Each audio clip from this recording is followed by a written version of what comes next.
Okay, welcome everyone to this continuation of what is algebraic geometry.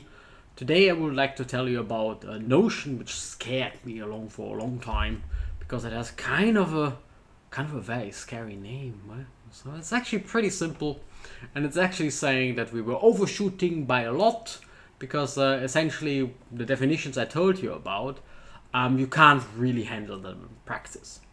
So this extra word that comes up here, which scared me a lot, the one that scared me a lot, quasi-coherent, quasi-coherent, quasi or quasi, I actually don't know. Anyway, something coherent is actually saying it's much easier than you think.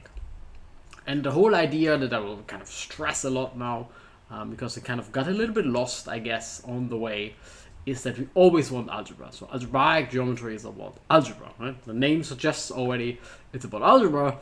It also suggests it's about geometry, but it's more as further you go along actually in your study of algebraic geometry, the more you realize it's actually not so much about geometry. You know? So I'm not quite sure, but anyway, I will do it anyway. So right now we are studying things like speck of a ring. Whether you want to call that a geometric object or not is a bit of a matter of taste. It's not really a geometric object, I guess, but people call it a geometric object. So that's what I would, in this video at least, is geometry. And algebra is more like the linear algebra type thing. Okay. So let me recall for you. So if you want to summarize, so all I know about algebraic geometry is actually this funny picture here. Essentially, algebraic geometry is about rings and properties of rings and how you can use rings to study algebraic objects. So algebraic geometry, rings, the best friends, lovers actually.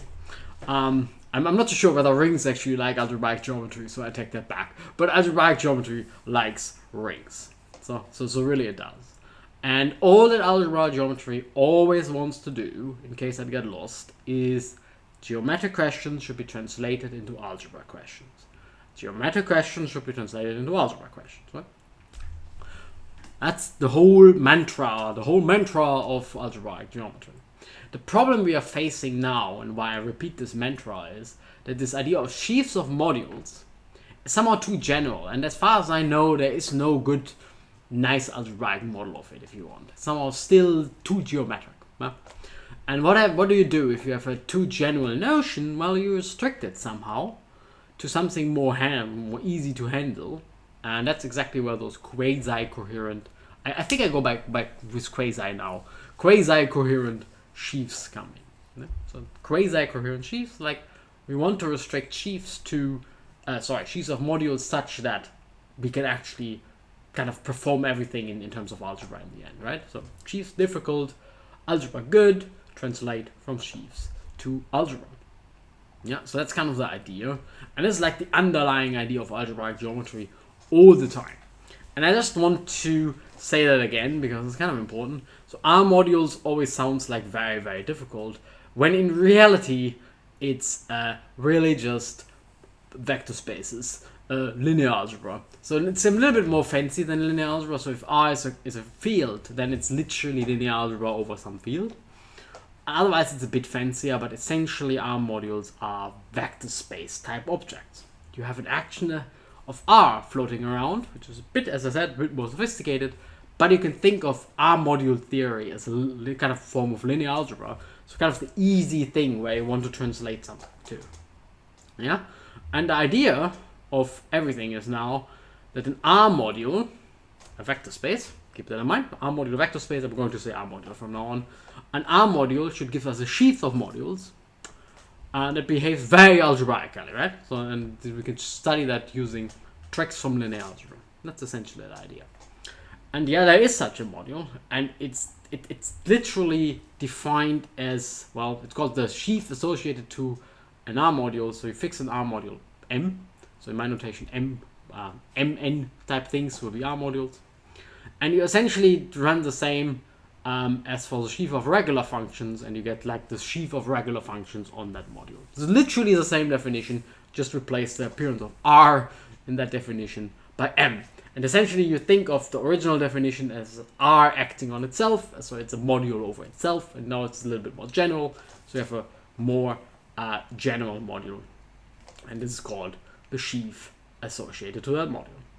And I didn't have a good picture for this slide. So I went with this actually nice picture here, which I stole from a web page linked in the description. It's really, really cool. So essentially, I think of this mocha type description here, the bottom of the mocha, so the chocolate here, and the espresso down here, and the milk up here. So this here is algebraic geometry, and it literally works out like really, really well. So geometry is what you want. It's a chocolate in your mocha. But algebra is how you get there. It's espresso in your mocha, right? It's the one that pushes you up. And there's not really a lot of combinatorics going on, but eventually, which will be kind of the next topic we are going to cover, right? Algebra, geometry combinatorics, and this will be like the tropical geometry part, essentially. Still, geometry is what you want. Everyone wants chocolate, keep that in mind.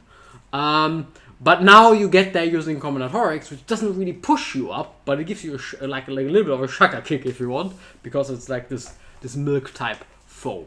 So in case you have not seen a mocha before, so I'm not a coffee drinker, so I needed to Google that. So but let's actually do that. So it's a mocha. Mocha, can I spell that? And maybe I want something like layers of a mocha. Yeah, that looks really good. And maybe some images. Yeah, maybe this one does a good. Yeah, so essentially that should be a mocha. Let's zoom in a little bit. Ooh, that doesn't work. So I need to click here. Well, fine. And then I find, yeah, something like this. So mocha, essentially espresso, chocolate, and some milky stuff at the top. And this is also the picture I have in mind of tropical and algebraic geometry. Like, geometry is what you want, this chocolate type. And there are two ways to get there.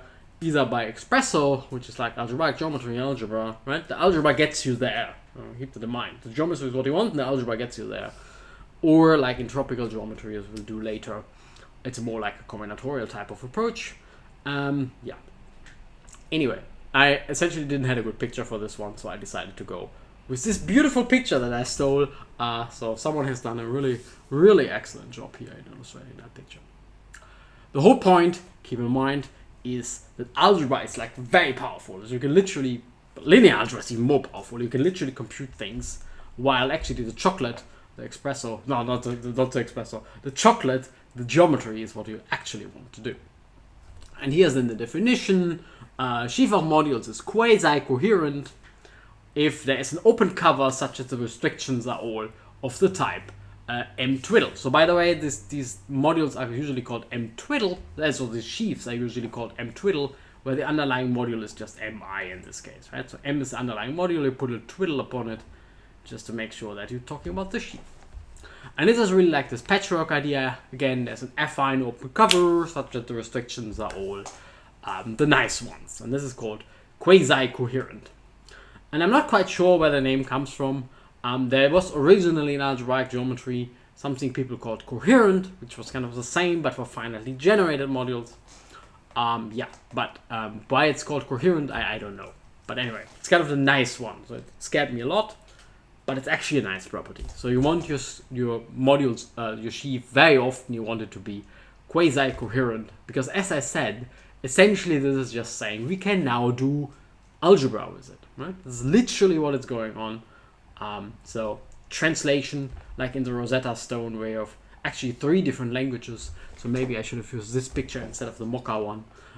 But anyway, so most statements now of those quasi-coherent sheaves have algebra analogs. Just as an example, very similar to the Nullstellensatz. So if you have 2 modules, M and N, then the morphism or sheaves correspond perfectly between to the module homomorphisms, so matrices between the different modules. And essentially that's why quasi-coherent sheaves are important, and it's kind of a very, very important subclass of sheaves where you can do calculations. That's how I would like to think about it. Anyway, I hope you enjoyed this video, and I also hope to see you next time.